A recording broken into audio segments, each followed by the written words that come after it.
Hello, my friend. Today I will tell you another long-forgotten legend. Close your eyes and let the magic transport you to Middle-earth. Our journey begins.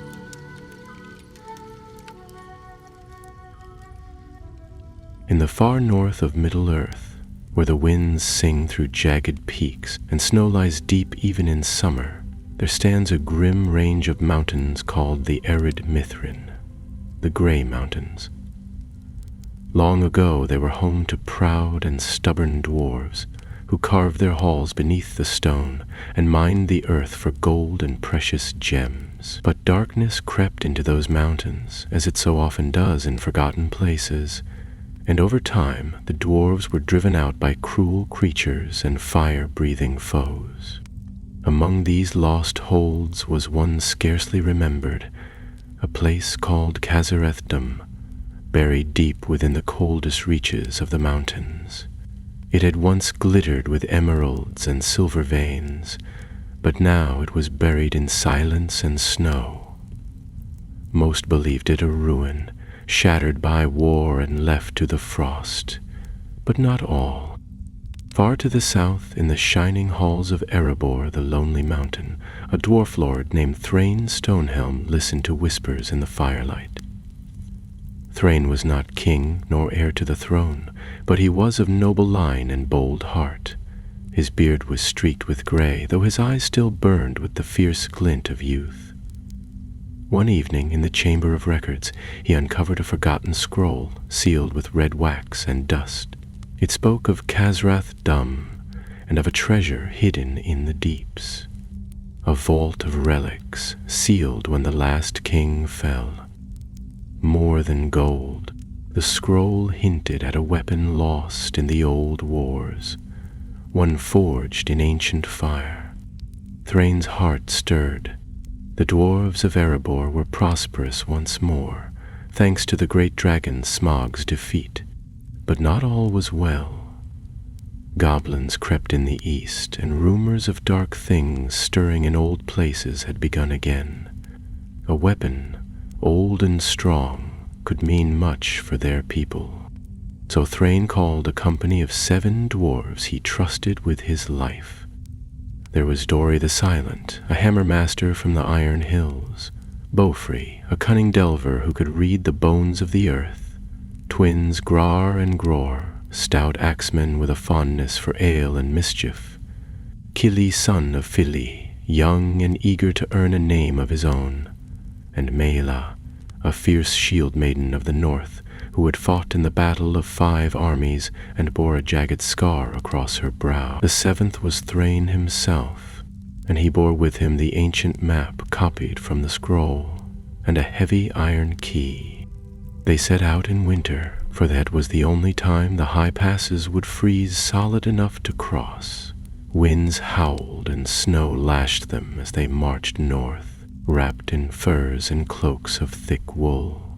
Wolves tracked them at times, eyes glowing in the night, but dared not draw near the ring of firelight and steel. For 10 days they trudged through frozen valleys and climbed frost-slick ridges, until at last they stood before the maw of Mithrock, a black chasm that yawned beneath a granite cliff. "There," said Thrain, his voice muffled beneath his hood. "That is the old mouth of Khazareth-dum. We go down and the mountain will close behind us." They lit torches of dwarf oil and descended, one by one, into the dark. The tunnels were narrow at first, carved with skill but weathered by age and neglect. Ice coated the walls in places, glimmering like crystal under the torchlight. The air was heavy, still, and cold. Deeper they went, and signs of the old kingdom began to appear.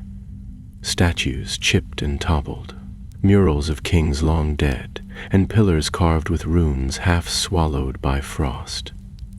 In a great chamber with a broken hearth, they made their first camp.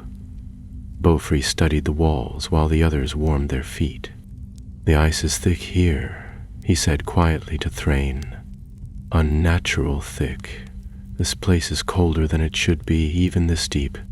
Thrain nodded.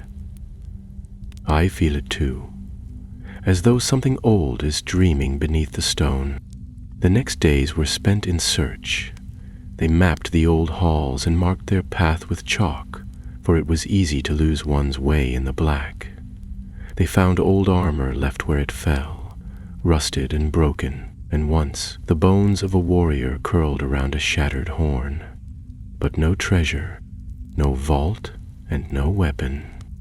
Until the 6th night, Gilly had wandered a bit too far beyond the camp, chasing what he thought were glints of silver vein in the wall.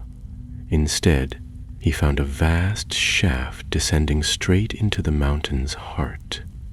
Steps were carved into the sides, narrow and slick, and on the wall beside the opening was a symbol. 3 hammers crossed beneath a crown, the mark of Durin's kin.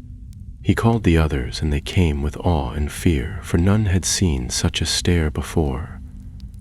Thrain examined the symbol and held up the key he bore. It fit into a groove in the stone, and with a heavy turn, a grinding sound echoed through the chamber. The stair lit with a faint blue glow, runes humming softly as ancient enchantments stirred. "We've found the heart," Thrain said. "This is the way to the vault." But as they began their descent, a rumble stirred in the dark below, distant and low, like thunder in the deeps. The torches flickered. Mela frowned and gripped her axe. "And what was that?" she whispered.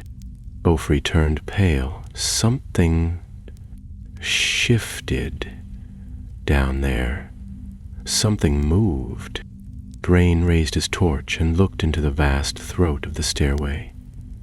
Below there was only darkness, but it felt alive, and so they began to descend, unaware that they had stirred an ancient sleeper in the ice, a cold drake of old, forgotten by all but shadow and frost. The stair wound deep into the mountain like a coiling serpent, its steps narrow and slick with frost. The torchlight flickered on the ancient stone walls, casting long, quivering shadows that danced like ghosts as the company descended. None spoke for a long while. The sound of their boots on stone, the occasional drip of water from unseen cracks, and the low hum of enchantment in the stair were all that broke the silence. Even the air felt strange, thick and cold, as though the mountain held its breath. Thrain led the way, his hand resting on the haft of his war axe, eyes sharp despite the years behind him. The others followed in close formation, wary and tense. Dwarves were no strangers to the deep places of the world, but this felt different. These halls were older than any of them remembered, carved in a time when the world was younger and the dark less cunning. The blue light of the stair faded the deeper they went, until at last it vanished altogether, leaving them once more in the wavering glow of fire and oil. After what felt like hours, the stair opened into a vast cavern, so large their torches could not find its ceiling. A narrow bridge of carved stone stretched out before them, spanning an abyss that echoed with unseen winds. Across the bridge stood a great door, its surface inscribed with runes and shapes that pulsed faintly, as though remembering an old magic. 2 broken statues of dwarven kings guarded the threshold, their faces cracked and worn, but proud still in their silent vigil. "Osrith Dam," Thrain murmured, awe in his voice. "The throne hall must lie beyond." They crossed carefully, one at a time, the bridge groaning under their weight. As they approached the door, Beaufry stepped forward to examine the runes. His fingers traced the ancient script, and he frowned. "This seal, it was not meant to keep people out," he said. "It was made to keep something in." A chill settled over the group, colder than any wind. Thrain glanced at the iron key once more. "We've come too far to turn back now." He fitted the key into a great socket at the door's center. With a heavy clank and a low, grinding moan, the door split down the middle and opened inward, revealing the lost throne hall of Khazrith Dum. The chamber beyond was enormous. Pillars like tree trunks lined the sides, and the ceiling soared into darkness above. The floor was cracked in places, covered in a thin sheen of ice. At the far end stood the ruined throne itself, high and broad, draped in old cobwebs. But it was the vault to the right that caught their attention, a square chamber set into the stone, sealed with another door of dark iron and rune locks. Thrain approached, heart pounding. He pressed his hand to the runes, and one by one they began to glow. The door clicked open with a hiss of frost, revealing shells of old relics, helmets, blades, chests bound in steel, and there, nestled in a stone cradle, was the weapon spoken of in the scroll. It was an axe, long-hafted and rune-etched, its double blades shaped like wings of flame. The head gleamed silver blue, and the air around it shimmered faintly. "This," Thrain whispered, lifting it with reverence, was Drumballoch, the frostbite cleaver, forged in the elder days to slay dragons. He turned to the company. "We have found what we came for." The dwarves were awestruck, and even Mela, hardened as she was, gave a small smile. But the moment of triumph did not last. A tremor ran through the stone beneath their feet, small at first, then growing. Dust trickled from the ceiling, and the vault shuddered. From deep within the earth came a terrible sound, a grinding, screeching roar, muffled by stone, but unmistakably alive. Something ancient had awakened. They rushed from the vault, weapons drawn, torches flaring. In the throne hall, the ground cracked open with a thunderous groan, and from it rose a blast of frozen air so cold it burned. Ice spread across the floor like living fire, and in the dark beyond, something vast shifted. Rorgoth the Pale had stirred from his long sleep. The cold drake had once ruled these mountains with fang and frost, a terror from the first age that had fled into hiding as the might of elves and dwarves rose. He had slumbered through centuries, curled beneath the deepest roots of the world, wrapped in ice and dreams of fire. But now the scent of dwarves had woken him, and the old hunger returned. The company fled the hall, racing back across the bridge as a roar like a glacier splitting open thundered behind them. The stone shuddered beneath their feet, and great shards of ice burst from the chasm below, tearing through the darkness. One struck Grar's leg, knocking him down. Grar turned back with a shout and hauled his brother up, but another tremor sent them both sprawling. Thrain doubled back, axe flashing, and with Mela's help the twins were pulled to safety. Behind them, the throne hall exploded in frost and flame as the dragon burst forth from the depths, a serpentine beast with scales like cracked ice, wings furled tight against its body, eyes glowing pale blue in the dark.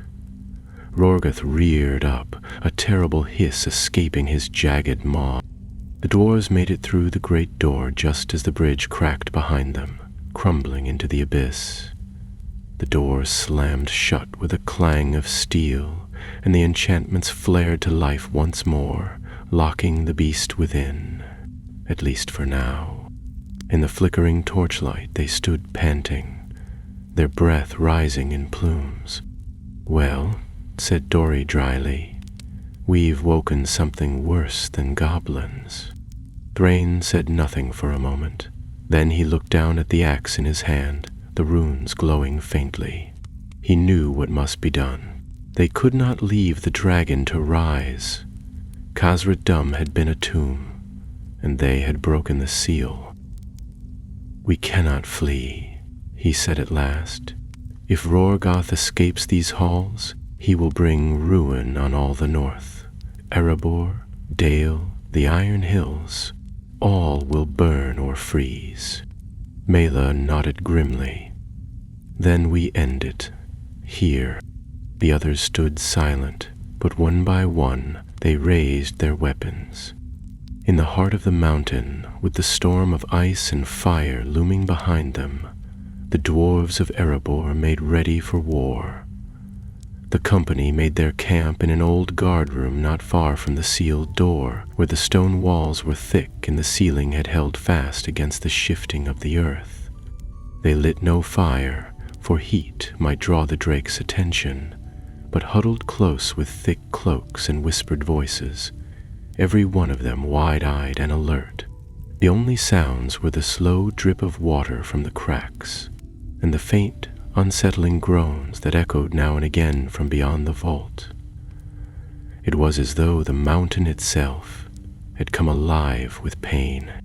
Keely sat against the wall, fingers tight around the hilt of his short sword, his knuckles pale. He had fought before, at Dale in the skirmishes after the great battle, but nothing like this. Dragons, real dragons, were the kind of threat one read about in songs and sagas. Even Smaug, who had brought fire to Erebor, had always been a distant figure to him, a terrible shadow from his uncle's tales. But this one, this pale beast that had risen from the earth like a storm of winter, was no tale. It was real, and it was hunting them. Bolfrey crouched beside a wall scribed with ancient runes, trying to puzzle through the histories. He muttered to himself in Khujdal as he read the worn inscriptions, tracing them with gloved fingers.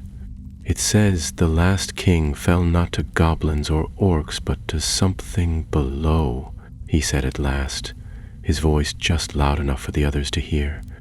They never named it, only called it the White Curse. They sealed it in, knowing it would not die. Thrain, seated nearby, nodded slowly. And we opened the door. Dari frowned. Can we even kill it? That thing isn't like the fire drakes we know. It's colder than death, and it doesn't fly, it moves through the ice like a serpent in water. Layla, who had said little since they escaped the hall, looked up. We kill it like any dragon. You take off the head. Easier said than done, muttered Grar, rubbing his bandaged leg. We don't even know if the axe will bite its hide. Thrain turned the weapon over in his hands. Drumballoch shimmered faintly in the gloom, its edge etched with ancient runes that pulsed with cold light. It was made for this, he said quietly. Forged to slay the dragons that came before Smaug. If any blade will strike true, it is this one. The others fell silent again, their eyes drifting toward the sealed door as another low boom echoed from beyond, like distant thunder. The mountain trembled slightly beneath them, not enough to unsettle their footing, but enough to remind them they were not alone. The dragon was stirring, waking more fully with each passing hour. We can't fight it here, Bolfrey said, standing. This hall's too narrow. We'd be crushed before we got a swing in. Thrain nodded slowly. There's another chamber, south of the throne hall. I saw it marked on the map, an old forge, vast and hollowed out for smelting ore. If we can draw the beast there, we might have space to stand. And if we can trap it, Mela added, we might bring the roof down. It was a grim plan, and none liked it, but there was no other path. The dragon could not be left to roam. If it broke from the depths and reached the surface, the towns in the valleys would be the first to fall. From there, it would spread like winter unending, leaving only ruin behind. So they gathered what they could from the ruined guard rooms, oil flasks, old iron bolts, even black powder sealed in clay jars. Gror and Grar, ever clever with their hands, set to work shaping crude traps from broken gear, while Beaufry and Killy explored the forge's collapsed tunnels to map a safe route. The cold deepened as they worked, and the mountains sighed around them like a wounded beast. By the second night, their preparations were complete. Thrain stood before them in the gloom, his beard bound in warrior's braids, drumballoch in hand. He looked at each of them in turn.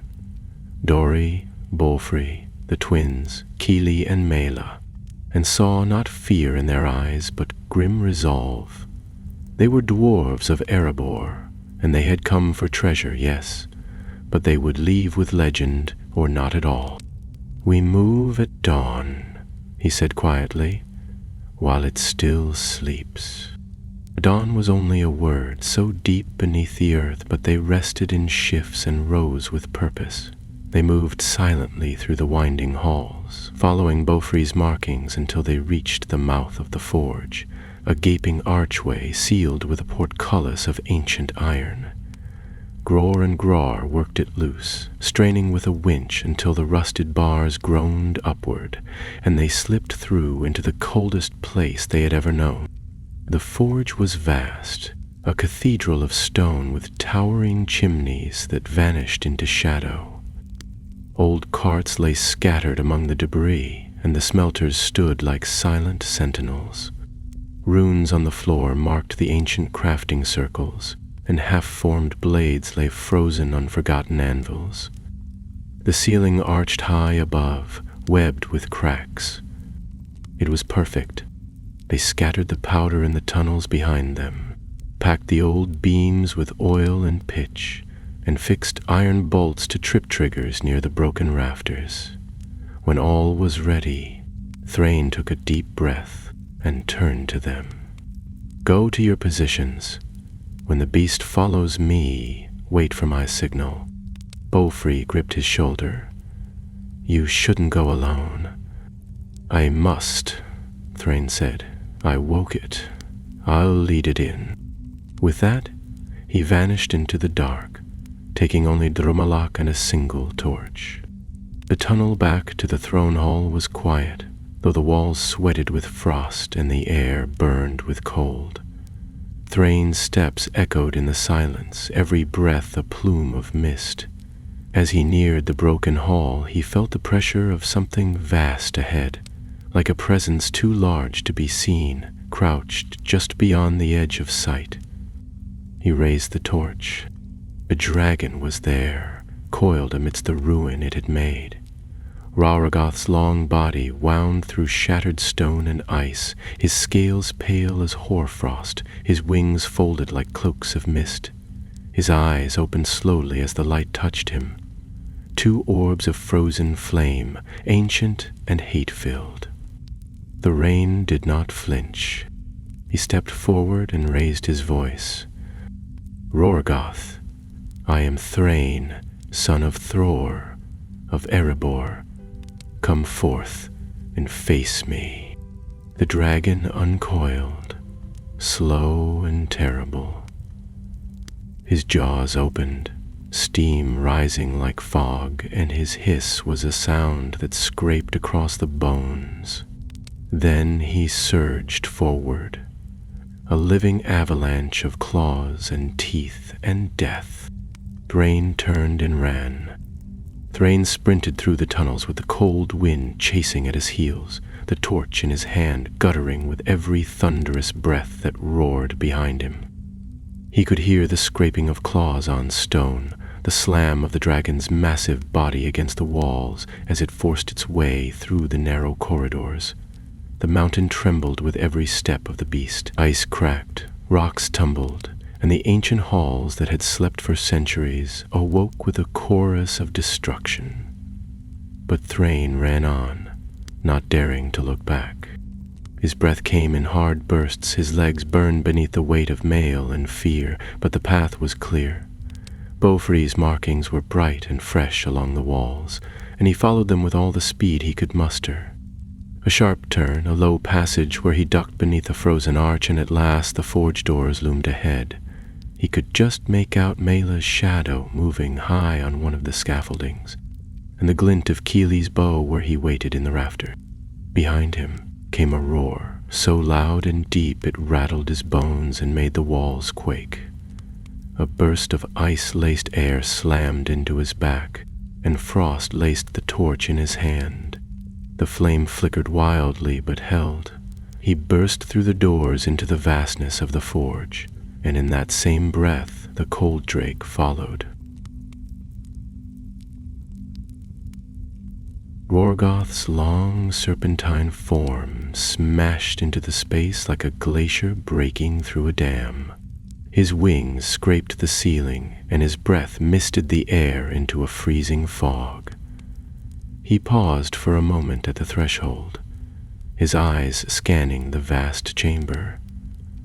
The forge fires were long cold, but the oil trails had been set, and the traps lay in wait. Thrain stood near the center of the chamber, drumballoch raised and gleaming faintly with runlight. "Come, then," he shouted. "Face me in the open, Wyrm of the Deep." Rorgoth moved with terrifying speed. His body, though vast, slithered over stone like silk, and he lunged at Thrain with jaws wide and a sound like shattering glaciers. But Thrain was no fool. He dove to the side as the dragon's head struck the floor where he had stood, the impact throwing up shards of ice and stone. From above, Keely loosed a black-fletched arrow tipped with dwarven steel. It struck the dragon's back, where the scales were thinner between the shoulders, and a burst of blue flame flared from the wound. The beast shrieked and twisted, lashing its tail across the forge floor. A cart was sent flying, smashing into one of the columns with a crash. Grar and Gror leapt from their hiding place and rushed the creature's flank, their axes swinging in wide arcs. Gror struck true, burying his blade beneath a scale, but the blow barely staggered the beast. Rorgoth turned with a hiss, his tail whipping around, and knocked both dwarves off their feet. Mela gave a signal, and Beaufry triggered the first trap. A line of powder ignited with a sharp crack, and flames raced along the oil lines to the support beams overhead. With a roar of fire and falling stone, a section of the ceiling collapsed onto the dragon's tail. Rorgoth reared back, screeching in pain, and his tail lashed wildly beneath the rubble. Now Dori charged from the shadows, his warhammer raised. He struck the dragon's leg with a blow that made the stone tremble, then another, aiming for the joints between the claws. Rorgoth responded with a blast of ice breath, and a sheet of frost spread across the floor, catching Dori's leg. He stumbled, slipped, and fell hard onto the stone, barely rolling away before the dragon's jaws snapped down where he had been. Thrain saw his chance. He shouted to draw the dragon's gaze and ran toward the second trap trigger near the main pillar. Raugor, enraged now, turned all his fury on him and lunged. Thrain dove behind a forge anvil and struck the flint. The line of powder roared to life and raced along the rigged wires to the load of stone above. The blast shattered the rigging and brought the beam crashing down onto the dragon's back. A deafening crack echoed through the chamber as the creature buckled beneath the weight. Stone and flame rained down. The dragon's screech rose to a frenzy, and he writhed, half-pinned, his body twisting in agony. Thrain scrambled up the rubble, axe in hand, and brought it down on the exposed neck just above the creature's shoulder. Drumballoch bit deep, a blinding light flaring from the wound as the runes ignited. Rorgoth screamed, a sound so piercing it seemed to tear the very air, and threw himself backward with such force that the pillar cracked. Thrain was hurled from the dragon's body and crashed to the ground, the axe flying from his hand. The forge was in chaos. Smoke and frost swirled together, and debris fell from the cracked ceiling. Mela shouted something, her voice lost in the roar. Beaufry ran to Thrain's side, dragging him back behind cover. The dragon staggered, wings flailing now, half blind and bleeding pale fire from his wounds. "We must bring it down," Mela cried as she joined them. "One more strike before it recovers." But Thrain's face was pale. Blood stained his mail, and his breath came in gasps. "The roof," he managed. "Bring it down now." Keely, still in the rafters, reached for the last powder charge. With one final look at Thrain, he struck the flint. The ceiling cracked like thunder. Beams gave way, and a great stone support collapsed. A groaning, creaking roar filled the chamber as the mountain itself began to fall. Ralgoth raised his head, blood streaking his scales, just as the roof came crashing down. Tons of rock and ice crushed the forge in a storm of destruction, burying the beast beneath the full weight of the mountain. The echoes rang for long moments before silence returned. Heavy and final, dust hung thick in the air. The light of torches flickered weakly. Slowly, the dwarves emerged from the rubble, coughing and wounded, but alive. Thrain lay still, cradled in Beaufry's arms. He looked up at the cracked roof and smiled faintly. "Tell them, we remembered," he said. "Tell them, Erebor still stands." And his eyes closed, and he was gone. No one spoke. Not for a long time. They sat in silence beside the fallen lord, the ruins of the forge around them, and the dead dragon buried beneath the rock. They had come seeking treasure and tales, but what they carried home was more than gold. They carried a legend. The journey back through the mountain was a solemn one. The halls that had once rung with battle and thunder now echoed only with the soft tread of boots and the hushed whispers of grief. They carried Thrain's body on a litter made from broken spears and an old shield, wrapped in his own cloak of wolf fur and bound with the banner he had borne into the depths. The axe drumballoch was laid across his chest, its runes now dark, as though it too had spent its strength. No one spoke much, for the air itself seemed heavy with loss. Mela took the lead, limping slightly where a splinter of stone had caught her thigh, but she kept her pace steady and her shoulders square. Keely walked beside the twins, his bow slung low, eyes constantly flicking toward the shadows. Even in victory, the darkness of the halls felt no less watchful, as if the spirit of the Coldrake lingered in the cracks and frost. Dori brought up the rear, carrying what little they had salvaged from the vault. A handful of ancient coins, a runestone of jade, and a sealed scroll case that Beaufry insisted might contain records of the lost kings. Their path took them through lower tunnels that had cracked and shifted during the battle. Twice they were forced to clear rubble by hand, and once they narrowly avoided a sudden collapse when a stair gave way beneath Beaufry's boots. Still, none of them turned back. The same fire that had brought them here now drove them home, though its light had dimmed. It took them 2 days to reach the surface, and when at last they stepped into the pale daylight on the mountain's flank, blinking against the glare of snow and sky, it felt as though they had returned from another world. The wind was sharp, but the cold above was kinder than the chill of the deep. Keely took a deep breath and let it out slowly, watching the clouds drift above the peaks. He turned and looked behind them, at the narrow mouth of the cave now dusted with frost and ice. "We should seal it," he said, "so no fool comes looking for what lies below." Mela nodded and drove her axe into the snow. "It will take work, but we'll do it. Rorgoth may be dead, but his tomb must stay closed." They built a cairn for Thrain on a high ridge, where the wind would sing around him and the stars would shine above.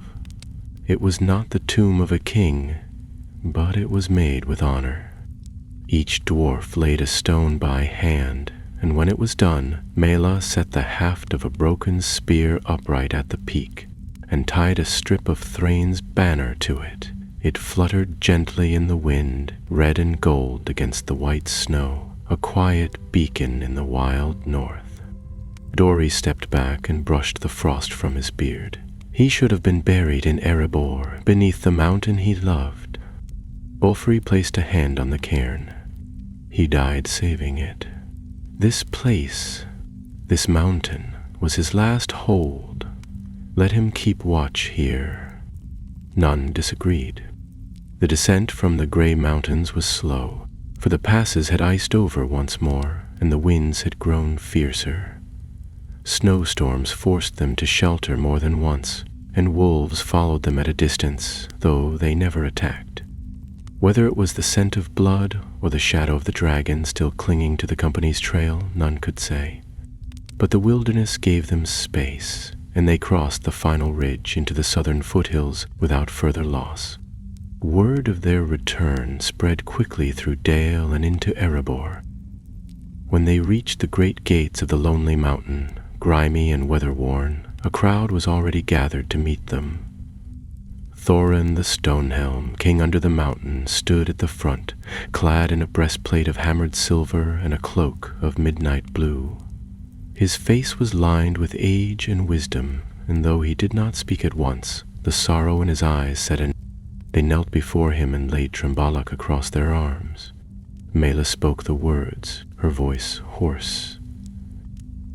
Thrain Stonehelm, your cousin, fell beneath the grey mountains.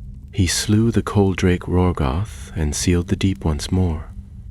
This was his weapon and his last deed. Thorin took the axe with reverence, cradling it as though it were made of glass. His name will be carved into the stone of heroes, he said, and sung in the deep halls. You who returned shall have honor and place. But it is Thrain who gave all. Erebor will not forget.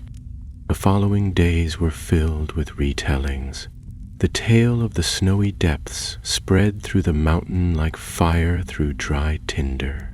Songs were composed, some grand and solemn, others rough and rhymed for the tavern halls. Bards took the name of Raugath and wove it into the sagas of old, placing him alongside Scatha and Smaug in the long list of dragon terror. The forged chamber where Thrain fell was never recovered, but its description, vast, shattered, lined with dragon bones and runed stone, became legend. Mela returned to the northern borders, taking a post among the rangers who guarded the wild passes. Kili remained in Erebor, now with a name of his own among the folk, and often stood at the edge of the great balcony overlooking the valley, watching the clouds shift over the distant peak. Grar and Gror opened a smithy, carving axe heads and war hammers stamped with the mark of a coiled drake, and Bofri was given a seat among the lore masters, where he spent long hours deciphering the scrolls they had brought home. But none of them truly forgot. Sometimes, when the wind blew in from the north and the air grew strangely cold, even inside the mountain, they would glance toward the gray mountains and remember the sound of stone cracking and the pale light in Rorgoth's eyes. And so the story passed into legend, but the truth remained etched in stone. In the heart of the mountain, where the snow never melts and the wind never rests, the dragon sleeps no more, and the name of Thrain Stonehelm, the dwarf who dared to face the last cold drake of the north, is remembered where the fires burn deep and the songs still rise. It was many weeks before the mountain truly settled again, though the halls of Erebor were warm with forge light and the deep mines sang once more with the ring of pick and hammer. A hush still hung in the corners of the great kingdom, as if the stone itself remembered the tale of Thrain and the dragon from the snowy depths. The youngest dwarves, wide-eyed with wonder, huddled around hearths to hear the story retold. They knew it by heart already, yet still begged for one more telling. How a company of 7 had vanished into the north, how a long-forgotten evil had risen, and how one dwarf had faced the dragon alone. In the royal chamber, Thorin II Stonehelm sat in quiet thought more often than he once had.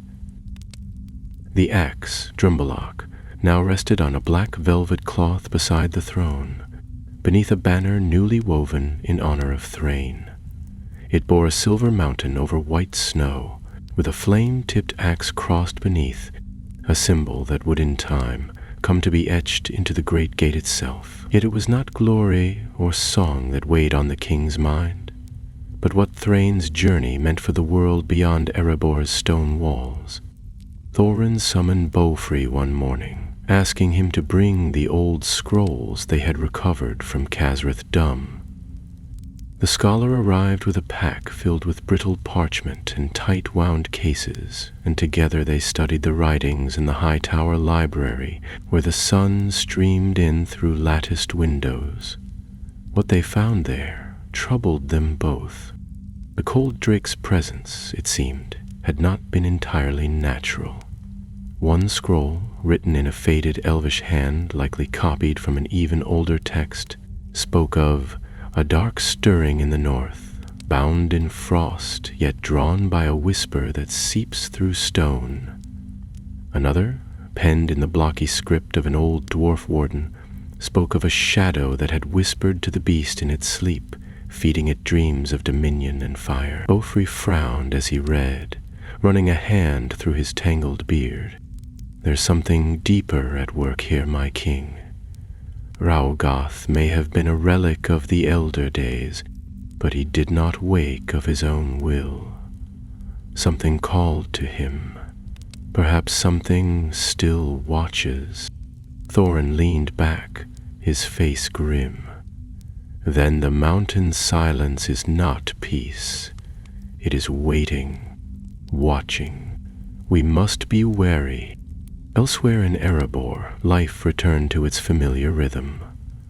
The forges blazed anew, smiths shaping fine weapons and sturdy tools, miners delving into untouched veins of silver and iron. Trade with Dale and Esgaroth picked up once more, and merchants spoke of a new confidence in the dwarves, inspired by tales of bravery and sacrifice. Yet among those who had returned from the snowy depths, there was a restlessness that could not be shaken. Mela did not remain long at the border posts. She was too used to moving now, too used to listening to the sound of the wind for hidden threats. Her scarred brow and keen eyes made her a respected figure among the rangers of the north, and before long she led scouting parties beyond the forest river, watching the passes that twisted between the hills and peaks. She often wrote letters to Bofri and Keely, though they were few and short, describing strange tracks found in the snow, and once, a watchtower half buried in ice that bore signs of old sorcery. Achilles spent most days training younger warriors in the lower halls, his reputation growing quickly among the youth of Erebor. But though he laughed easily and spoke with warmth, those who knew him best saw the shadows in his eyes. He carried with him a small shard of Raugoth's scale, blackened at the edge where Drumballoch had bitten deep. He had fashioned it into a pendant, worn under his tunic, not as a trophy, but as a reminder. Sometimes, when the sun dipped low behind the mountain, he would go to the balcony where Thrain once stood and stare northward, his thoughts lost to wind and memory. Grar and Gror, ever practical, found solace in their work. They rebuilt their forge near the eastern quarter, calling it Thrain's Anvil, and it quickly became known for its hardy craftsmanship and no-nonsense smithing. They had taken to engraving the dragon's tail into the pommels of their axes, a subtle sign to those who knew the tale. When asked by curious apprentices whether the story was true, they always answered with the same dry chuckle, "Aye, and you'd best be sure your boots are warm." if you ever fancy going north. As for Dory, he returned to the archives, working in close company with Beaufry. Though he had little love for books, he understood the weight of memory, and he helped catalog what had been found beneath the gray mountains. Quietly, without fanfare, he added a carved plaque to the memorial hall. Thrain Stonehelm, warrior, lord, dragon slayer. He gave his light to drive back the frost. Beneath that inscription, he left a single silver coin from the vault, embedded in the stone. Months passed, then a year, and the north remained quiet, but not silent. In the high places of the world, far beyond where even the most daring of dwarves dared to tread, strange signs began to stir. Hunters in the hills spoke of pale lights at night, flickering like lanterns but leaving no warmth. Ravens brought messages of paths once safe, now cloaked in shadow, and of beasts long thought dead returning in secret. Deep in the east, beyond the iron hills, a caravan vanished without a trace, and when searchers came upon the wreck they found only frostbite wounds and the mark of claws unlike any bear or wolf. Thorin listened to every report and marked them on a map etched in mithril and jet. Though the dragon was gone, its presence had left more than wounds in stone. It had opened a wound in the world itself, and something darker was beginning to flow from it.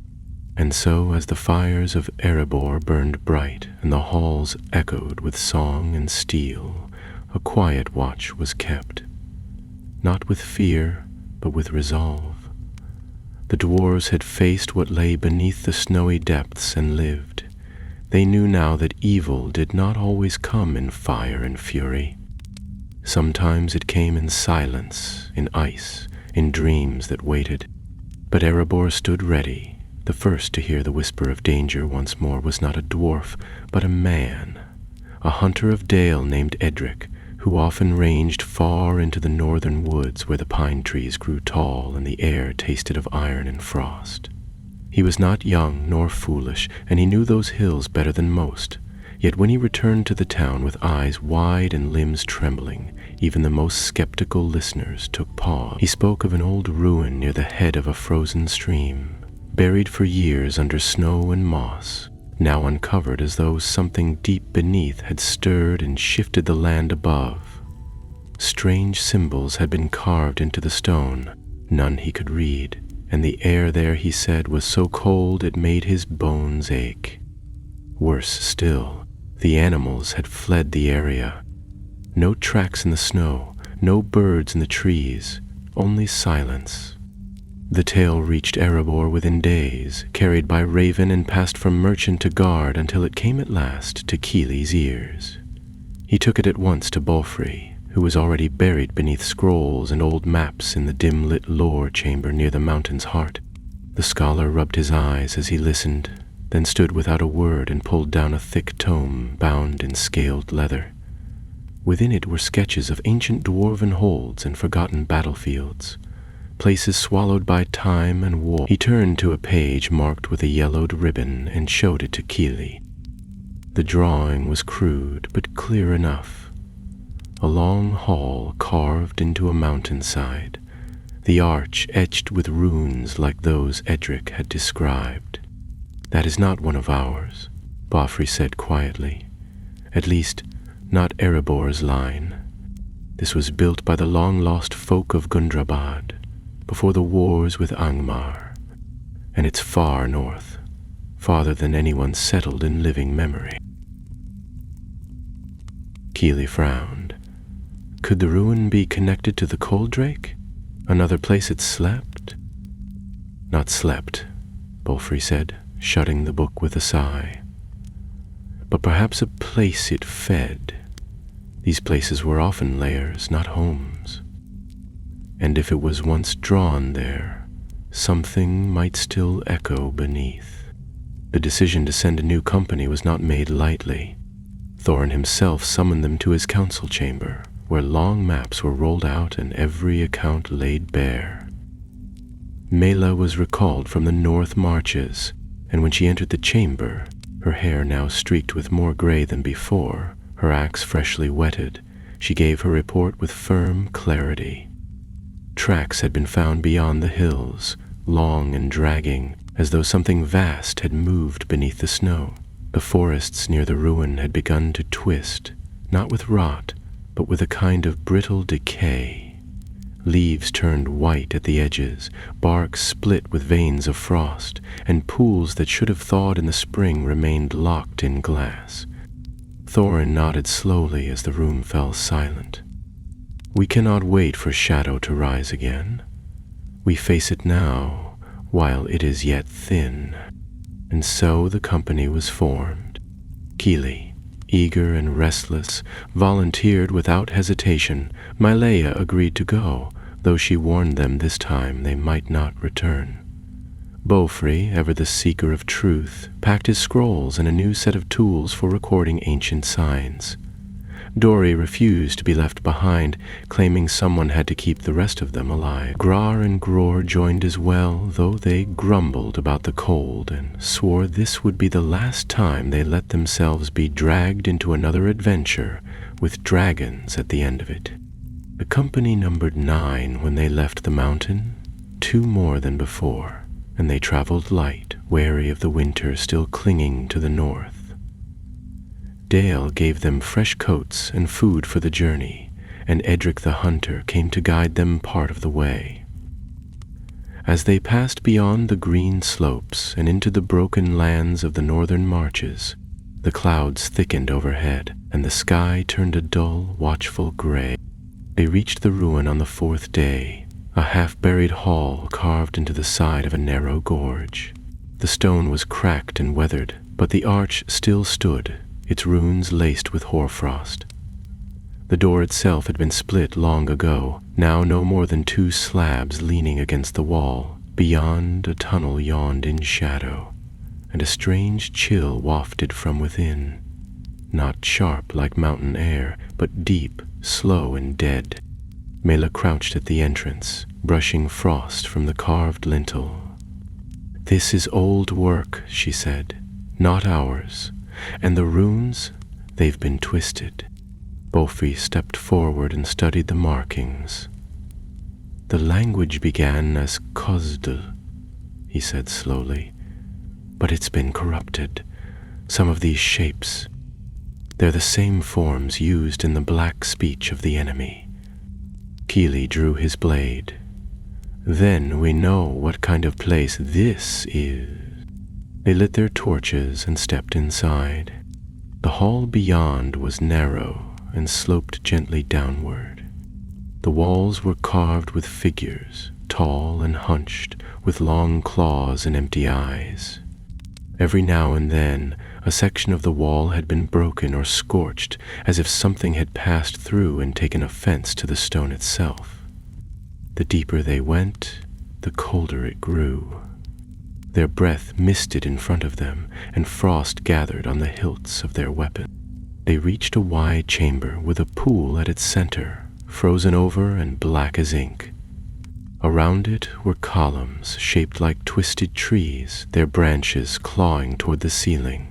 In the center of the pool stood a single pedestal, and on it, sealed in glass, was a stone.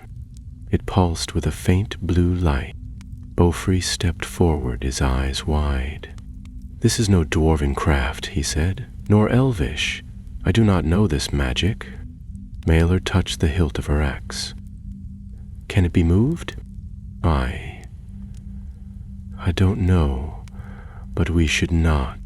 But even as he spoke, the frost around the pedestal deepened. Cracks spread across the surface of the pool, and the air grew still. Then, from the darkness beyond the hall, came a sound, a low hiss, drawn and distant, as though breathed by something vast and unseen. The dwarves turned at once, weapons raised. The shadows near the far wall thickened, twisted, and something began to form within them.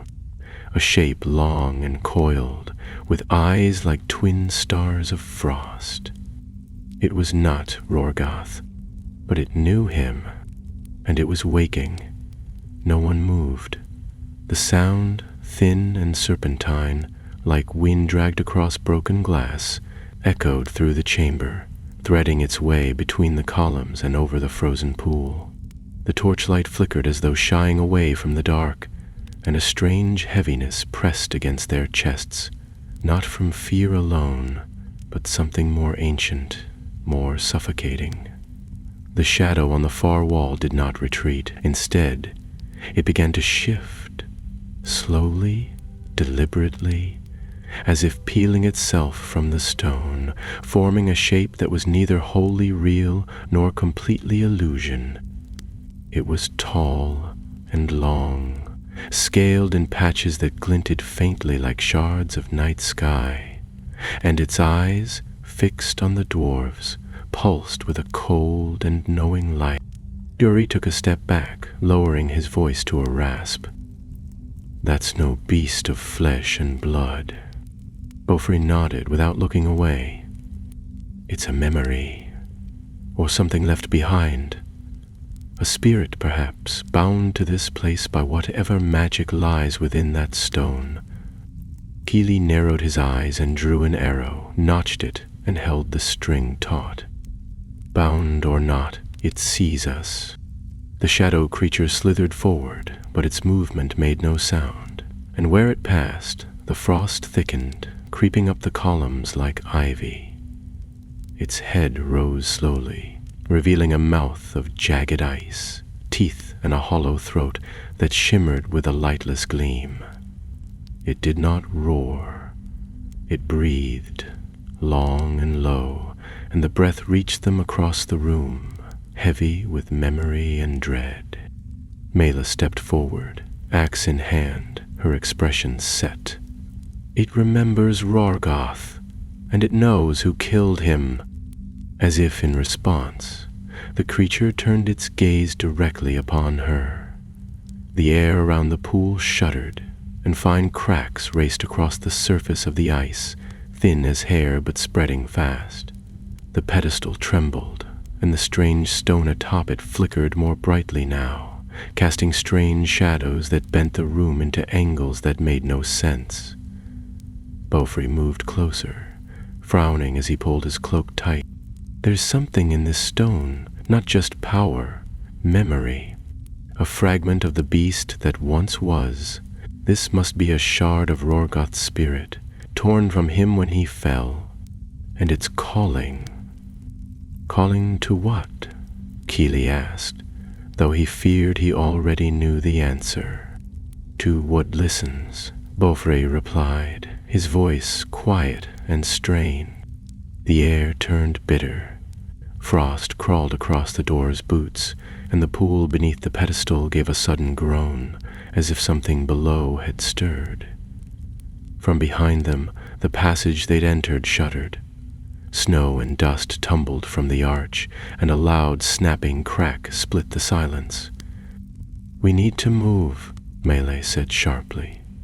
"We can't fight what we can't touch, and if this thing draws others to it..." A sound like tearing ice echoed behind them, and the entrance collapsed. Rock and frost crashed into the tunnel, cutting off their escape with a burst of snow and debris. Gror cursed and rushed to the fallen stones, but they were packed too thick, frozen into place by the unnatural cold. "We're sealed in," he shouted. "The whole passage is gone." Keely turned to Beaufry. "Can we destroy the stone?" "I don't know," the lorekeeper admitted, his voice growing tighter. "We don't know what it is, not truly. If it's a vessel of memory, it might be holding the worst of Rorgoth. Destroying it could free that spirit entirely, or bind it forever. It's a risk either way." A shadow beast drew closer, and the frost thickened around its form. Small, spectral scales gleamed along its neck and shoulders, each one bearing faint runes that glimmered blue and white. The creature reared its head again, eyes fixed now on Keely. Dory muttered something in Kuzul under his breath and stepped beside Mela. If we can't run, then we fight. But Mela was watching the pedestal. No, she said slowly. I think this thing isn't guarding the stone. It's bound to it. If we can separate the two, we might weaken it or banish it entirely. Beaufry looked at her, surprised. How do you propose we separate a spirit from its prison? We don't, she said. But the right weapon might. They all turned their eyes toward Keeley, whose hand now rested on the hilt of the small dagger Thrain had gifted him the night before their first journey north. It had been forged long ago in Erebor, from the same forge as Drumalach, though it bore no great name. Still, the runes etched into its hilt pulsed faintly now, answering the light from the stone. Keeley stepped forward, drawing the blade. If this is what's binding it, then let's see if it can be undone. He crossed the ice, careful not to slip, and the spectral dragon hissed as he neared the pedestal. The chamber trembled again, and the light from the stone grew blinding. The creature lunged, its head sweeping forward like a shadowy spear, but Mela threw her axe. It spun in a flash of steel and struck the creature's neck, not cutting, but disrupting. As though the blow tore a part of the shadow's shape from the rest, it shrieked, pulling back, and Keeley reached the pedestal. The glass was cold and slick, but it cracked easily under the blade.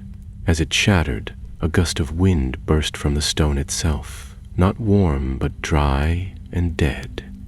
The pulse of blue light surged, and for a moment every torch went out. Darkness reigned, deep and absolute. Then came silence. No wind, no sound, no movement. The torches flickered back to life one by one, and the chamber slowly brightened. The shadow was gone. The frost remained, but still unmoving, like the memory of winter long past. At the center of the room, the stone now lay dark and lifeless, its glow extinguished. Keeley picked it up. It was warm. Mela retrieved her axe and scanned the walls. Whatever was here, it's gone, or at least no longer bound. Ophi bent to examine the pedestal. The stone was a vessel, I'm sure of it. Not a full spirit, but a fragment, a piece of what Rorgoth was. It must have been left behind, perhaps by the magic that sealed the cold drake in the deep. Roar kicked at the ice near the pool. If that was just a fragment, I'd rather not meet what else might be out there. We still need to get out, said Dory. That tunnel won't clear itself. Beaufry nodded slowly.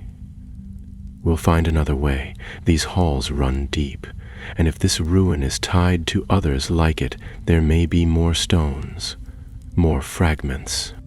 The company gathered their gear and prepared to search for another exit. The ruin might hold other secrets, and now they were certain of one thing. They had not yet seen the end of the cold that haunted the north. For beyond the mountains, in hidden places where no sun reached, something older than even Rorgoth stirred in the dark. The search for a way out began at once, with torches lit anew and voices hushed to murmurs. The chamber where the stone had lain seemed less menacing now, but it remained unnaturally cold, as if the frost had settled into the very bones of the ruin and would not leave. Keeley wrapped the extinguished shard in a strip of cloth and placed it carefully into a leather pouch at his belt. Though the light within it had faded, the weight of it still felt unnatural, like a remnant of something that should not be held for long. Beaufry led the way, scanning the walls for marks, old hinges or uneven stone, any sign that the ruin had been more than a simple lair. He found it at the back of the hall, a low archway nearly hidden behind a column, partly choked with fallen rubble and frost. With help from the others, the stones were cleared, and a narrow tunnel revealed itself beyond, leading into a deeper passage that curved gently down. It was not dwarvish in design. The lines were uneven, carved not with order but with haste or desperation. There were no runes here, no carvings, only bare stone walls and the feel of something old and forgotten. As they moved forward, the temperature slowly began to rise, and the frost on their beards and boots began to melt. A faint trickle of water could be heard somewhere ahead, and before long they came upon a narrow rift in the wall, where a natural spring had broken through the stone and spilled into a tiny pool. Mela paused beside it, dipping her fingers in the water and tasting it. "Clean," she said with some surprise, "and warm. The mountain shifts beneath us." Beaufry crouched to inspect the rock. Heat rising from deep below. It's why the frost doesn't spread beyond the ruin's reach. The dragon's power, or what's left of it, was locked in the cold. But here, the mountain breathes again. The tunnel widened into a chamber that had clearly once served as a rest stop or meeting place. Though it bore no clear markings of any known culture, the shape of the space, benches cut into the wall, a fire pit in the center now filled with stones, suggested it had been used by travelers, or perhaps watchers.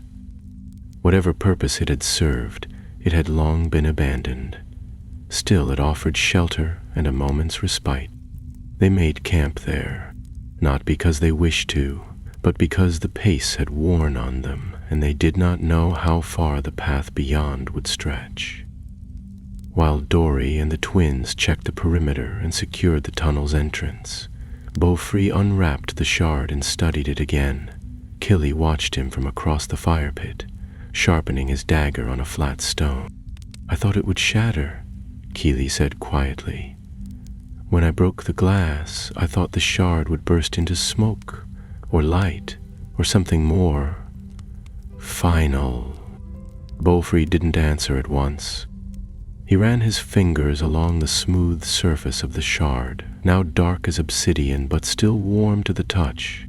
"Magic this old doesn't always behave the way we expect," he said eventually, "especially when it was never meant to be seen again. What we found, this fragment, it wasn't just memory. It was will, a sliver of the dragon's spirit, held in check, waiting to be reclaimed." Keely glanced at the narrow pack beside him. "Then Raoregoth's death didn't end him." "No," said Beaufry, "not completely. Whatever spell or force scattered him when Thrain struck the final blow, it didn't destroy everything. Just enough to put the rest to sleep." Mela had been silent, sitting cross-legged with her axe resting across her knees. Now she looked up, her eyes catching the firelight. "Then something out there is trying to wake what's left. And if it finds enough of these stones, it might succeed." Gror, who had been listening while tending a kettle of snowmelt, turned with a grim look. "So, what do we do? Smash it now and risk unleashing whatever's inside? Or carry it with us and hope it doesn't stir again?" Neither choice was comforting. For a long moment the room held only the sound of the water dripping from the ceiling and the soft hiss of the boiling kettle. Then Beaufry spoke again, more carefully this time. "I think we carry it, not for long, just until we reach the surface and the right minds in Erebor can examine it. There may be records. We have no idea how many of these shards exist or where they were hidden. We need knowledge before action." Dory grunted from the tunnel, where he had just returned from his watch. "And while we carry it, will be the flame that draws every shadow near." "Then let them come," said Mela, standing and lifting her axe. "We've faced worse than whispers. If this is the road before us, we walk it." They rested as best they could, though none truly slept. Each of them, in turn, found themselves watching the pouch at Keely's belt, as though the shard might rise of its own will and speak in the night, but it remained still, silent, and cold. Just before they moved on, Beaufry sealed it again in a wrap of leather and bound it with a strip of cloth marked with warding runes, old ones from Erebor's deepest vaults. Whether they would hold, no one could say. The path beyond the chamber led upward through a winding ascent that grew warmer with each step. Eventually they came upon a break in the stone where daylight filtered down in pale shafts. With care and climbing ropes, they ascended through the crevice and emerged at last into the open air, blinking against the midday light. They stood on a narrow ridge overlooking the far northern slopes, a place none of them had seen before. The valley below was deep and wild, blanketed with trees and streaked with frozen streams. In the distance, snow-capped peaks loomed against the horizon, and the wind was sharp with the bite of the north. But the air was clean, and no shadow moved across the sky. Grar breathed deeply. "We're out, for now." Beaufry shielded his eyes and looked across the wilderness. "But we're farther north than we've ever been. And this place, it's old, wild. There may be other ruins like the one we left behind. Older places, stronger shards." Keely nodded slowly. "Then we go home. We warn them. And we prepare." Behind them, the crevice gave one final breath of cold before falling still. The ruin below, sealed once again by nature and time, would wait for the next who dared to open it. And far across the northern wastes, in a place where ice never melts and wind never rests, a figure cloaked in black stepped out of a cave and turned its face southward. Its eyes were pale blue, and it had heard the call. By the time the company returned to Erebor, the leaves in the valley below had turned a faded gold, and the air bore the breath of oncoming winter. The journey southward had not been swift. They traveled cautiously, skirting the edges of known paths and avoiding the deeper woods where shadows moved strangely and birds no longer sang. Once, they glimpsed a trail of shattered stones and ice in the hills, as though something vast had crawled across the land without ever showing its face. The mark ran for miles, then vanished into the rocky heights near Mount Graham. They dared not follow, and at last the gates of the lonely mountain rose before them, carved high into the shining cliffs and flanked by watchful sentries. It felt less like returning and more like waking from a long and difficult dream. The guards on duty hailed them with wide eyes, for though their number had not dwindled, the weight they carried was plain in their faces. Word was sent to the throne room, and before they had even passed beyond the great hall, King Thorin III came down to meet them himself. He looked older than when they'd left, tired perhaps, or simply burdened by knowledge too heavy for rest. He wore no crown that day, only a deep blue cloak lined with fur and a simple steel circlet at his brow. The torchlight danced across his mail as he stepped down to greet them. "You returned," he said, with a voice that held relief and something else beneath it. Concern, perhaps, or dread? Keely stepped forward and unslung the pouch from his belt. "We found it," he said, "or rather, what was left of it." Thorin took the pouch gently, his fingers closing around the leather as though afraid it might vanish. He said nothing for a moment. Then he turned and motioned for them to follow. The stone halls echoed with the company's quiet footsteps as they descended through corridors older than any living dwarf remembered. Past the king's vaults, deeper than the treasure halls, they came at last to the lore chamber, where the mountain's deepest histories were kept beneath heavy locks and enchanted doors. Here the light was softer, glowing from ever-burning stones set into the ceiling. The walls were lined with tomes, scrolls, and rune-etched slabs, and a long stone table ran through the center, surrounded by high-backed chairs of blackened oak. Joffrey laid the pouch upon the table and unwrapped the stone. Even without its former glow, the shard looked unnatural, its surface too smooth, too dark, like it drank the light rather than reflected it.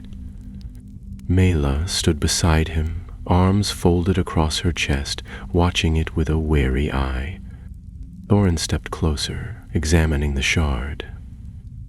"There are stories," he said slowly, "deep stories, written before the founding of Erebor, of beasts that did not serve Morgoth, nor bow to the fire of the dragons, creatures of ice and shadow, drawn from the edges of the world when the stars were still young.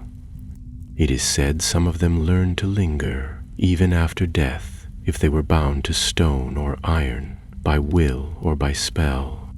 Joffrey nodded. "I believe this is such a thing.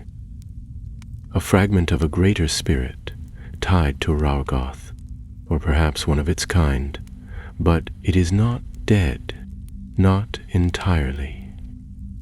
It reached toward something, and something answered." Thorin turned toward the others. "Did you see it?" Mila spoke then, her voice low. "A shadow, shaped like a dragon, but thinner, like smoke. Its eyes burned pale blue, and it knew us." Gror shifted uneasily. "And when we destroyed the glass that held it, it vanished. Not like smoke, but like it had never been there to begin with." Thorin looked down at the shard again, then motioned to one of his stewards, who took the stone and placed it within a lead-lined box inscribed with wards. The box clicked shut, and the air in the room lightened slightly, though none truly relaxed. "This will go to the deep vaults," the king said. "We will study it quietly. The fewer who know, the better. But if there are more out there," Keely said, "we can't ignore them. We need to find them before they're used." "You will," Thorin replied, "and not alone." In the days that followed, Erebor stirred with renewed urgency. Scouts were dispatched to the northern passes and the eastern slopes. Ravens flew with messages to Dale, the Iron Hills, and even the remnants of the Dunedain in the west. Quiet alliances were rekindled, old debts remembered. For though the Cold Drake had fallen, it had left behind more than bone. Keely and Mela were summoned to a new council, formed not of kings and stewards, but of those who had walked in shadow and come out again. Bofri, Dori, and the twins joined them, as did two messengers from Dale and a grim-faced elf sent by King Thranduil himself. The elf spoke little, but what he shared chilled the room more than any frost. A shape was seen, in the far north, he said, eyes half-lidded, moving beneath the snow. Not beast, not man. It left no scent and cast no shadow in the sun. The ice cracked in its wake. The council agreed. The shards had to be found, and quickly. If even one fell into the wrong hands, should any servant of shadow still linger in forgotten corners of Middle-earth, then what remained of Rorgoth might rise again, not as a beast of flesh, but as a force without form, a will bound in frost and hate. Preparations were made, supplies gathered. A new expedition was planned, not to seek treasure, but to seal the cracks in the world before something far colder slipped through. And one evening, as the sun sank behind the lonely mountain, painting the snow in blood and gold, Keely stood again on the high balcony and watched the clouds twist over the northern peaks. His hand rested on the hilt of his dagger, and the wind tugged at his cloak. Behind him, Mela approached, her steps quiet on the stone. "They say the drakes are all gone," she said, "but the wind up there still howls like something's waiting." Keely nodded. "Let it wait. We'll meet it when it comes." And as the stars emerged in the velvet sky, cold and distant, a raven flew from the tower with a scroll sealed in black wax. It bore no name, only a sigil, an axe over flame, beneath a crown of snow. It flew north. The raven reached the northern wilds in 3 days, gliding over pine-strewn hills and silver-backed rivers, its wings sharp against the sky. It passed above broken towers, long since claimed by snow and silence, and finally reached its destination, a narrow outpost carved into the mountainside, where the stone bore no name and the wind spoke only to those who listened closely. There, a cloaked figure waited. She stood with her back to the cliff's edge, her face hidden beneath a hood lined with wolf fur, and her hands gloved in leather too old to shine. When the raven landed on the outcropping and extended its leg, she untied the scroll in silence and turned it in her hand. The black wax seal cracked with a sound like snapping frost. She read the words once, twice, then tucked the parchment into her coat. Far below, in the valley where few dared to tread, the ice on the river had begun to splinter, though no thaw had come, and in the stone beneath her feet she felt the old tremble, not of earth, but of something waking. She turned from the edge and disappeared into the tunnels behind her. Meanwhile, in Erebor, the second company was being assembled. Not as large as a war host, yet far more prepared than the small band that had first journeyed north. These dwarves wore cloaks lined with dragonhead and bore weapons etched with runes of resistance. A new smith named Danel, young and bright-eyed, had forged them under Grar and Gror's guidance. Axes that would not frost, hammers that would not shatter under the weight of ancient strength. Mela inspected them all with her usual grim scrutiny.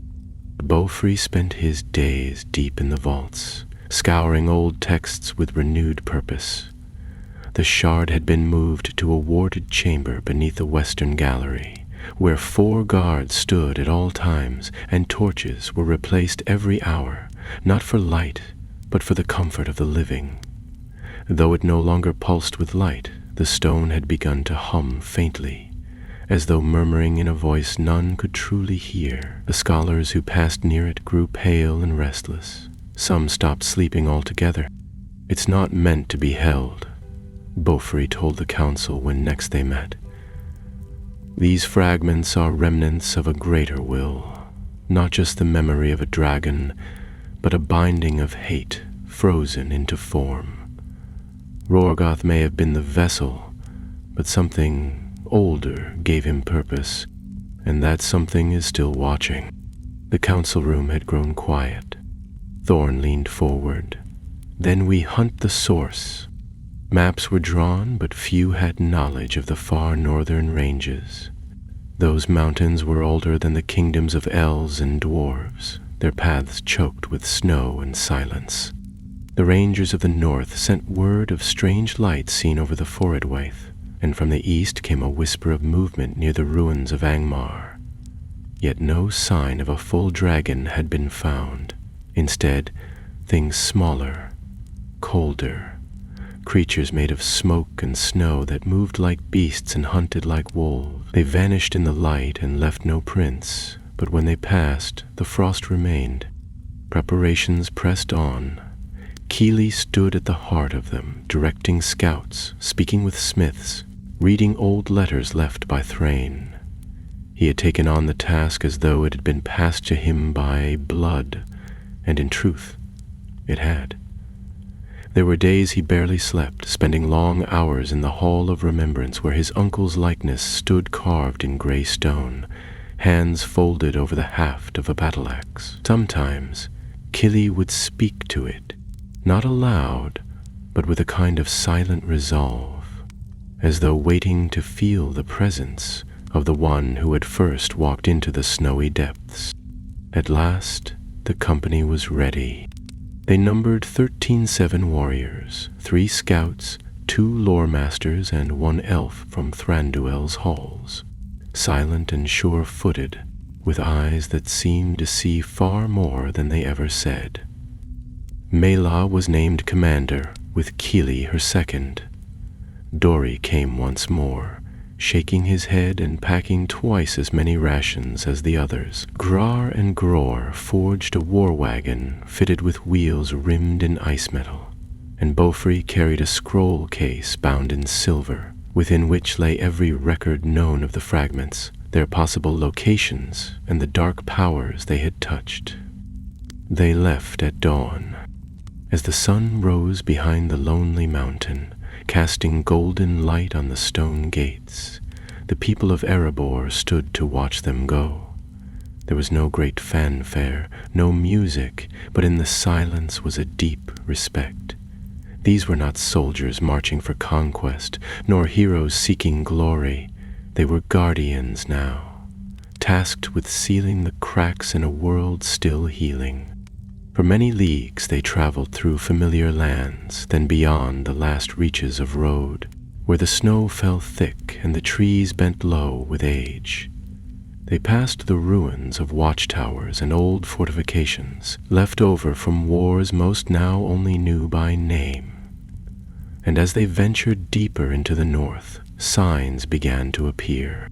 The first was a tree grown entirely in ice, not coated in snow or rimed with frost, but made entirely of frozen water. Its trunk transparent, its branches gleaming like crystal. It stood at the center of a clearing, untouched by wind, casting no shadow. Around its base, the earth had split into narrow cracks, and no tracks led to or from it. Later they found a frozen lake, black as pitch, with a single shape trapped beneath the ice. It was long, coiled, and too clear to be natural. It did not move, but Kili stared at it for a long time before he turned away. The third sign came at night, when the wind had stilled and the campfire had burned low. From the edge of the wood, Maya heard it first, a breath, slow and even, but wrong somehow, as though drawn from the lungs of the mountain itself. She rose without sound and crept to the trees, where she found no creature, no man, no beast, but frost on the bark that had not been there moments before, shaped like the imprint of a hand. Fingers, too long, too thin, stretched upward, as if trying to climb from beneath. The next morning they broke camp without speaking of it. 3 days later they reached the edge of the Forodwaith, the great frozen wasteland that stretched farther than even maps dared trace. The sky there was a sickly gray, the snow thin and crusted like ash. No birds flew overhead, and even the wind seemed unsure whether to move or wait. They pitched camp in the lee of a cliff where the rocks jutted out like broken teeth. That night, Kili sat alone at the edge of the fire, turning Thrain's dagger over in his hands. The blade was clean and still held its edge, but the runes had begun to glow faintly again. Across from him, the elf, whose name was Lareth, watched with an unreadable expression. When he finally spoke, his voice was soft but clear. "The mountain remembers, and so does the shadow." Kili didn't look up. "Do you think we'll find the heart of it?" "I think," Lareth said, "that it has already found us." The morning came without warmth. Though the sun climbed behind a veil of thin white cloud, its light did nothing to soften the frost that coated the rocks, nor the uneasy stillness that had settled over the Forodwaith. The dwarves packed their gear with few words, each of them feeling in one way or another that they were being watched, not from the sky or from the trees, they had long since left forests behind, but but from the very snow itself, as though beneath every drift and patch of ice there might be eyes waiting to open. Their path led them through a winding gorge, narrow and hemmed in by walls of blue-gray stone carved by wind and time. The ground was hard, the air thin. Far ahead they could see where the gorge widened into a high valley rimmed by jagged peaks. But before they could reach it, they came to a halt. The path had split open. A wide gash in the earth, at least 30 feet across, ran like a wound through the gorge floor, stretching into the distance. The edges were jagged, lined with shards of ice that seemed not formed but grown. Mela approached carefully and crouched near the edge. Steam, though not warm, rose faintly from the rift.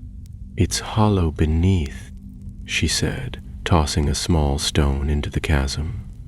They heard no impact, no echo, just silence. Beaufry frowned. This wasn't formed by any quake. It's as if something passed beneath the ground and pulled it apart. Dory looked around at the rocks. Could it be another drake? Not of the kind we know, Beaufry answered.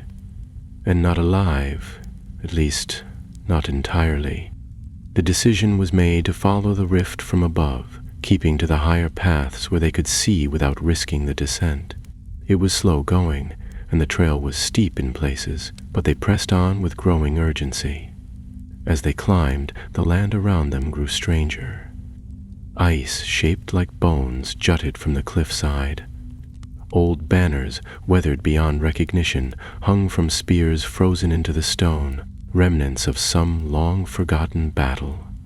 A helm lay half-buried in the snow, its metal rusted, its shape distinctly dwarvish. Grar picked it up, turning it in his hand.